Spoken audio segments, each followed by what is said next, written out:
Hi mga ka-Ronbel! Have a relaxing Saturday!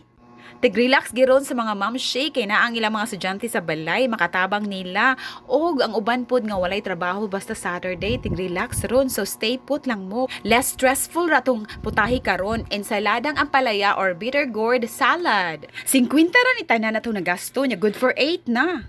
So ilailahon sa nato samtang ukay-ukay ko diri paliyan ni siya sa amo sa Cebu. Sa Manila ang ampalaya, in English bitter gourd or bitter melon. Ang scientific name niya kay Momordica charantia.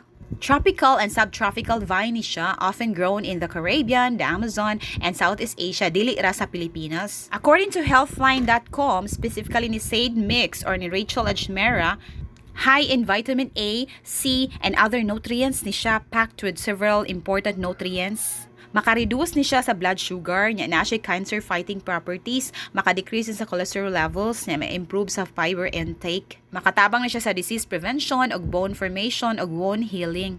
Sa hate ang paliya diha, kauna mo ani na may ways para di siya mo pait inyong humulan og tubig niya butag asin gamay. So, enjoy your Saturday. Happy bitter gourd salad lunch everyone. Mo kina Ronbel gums.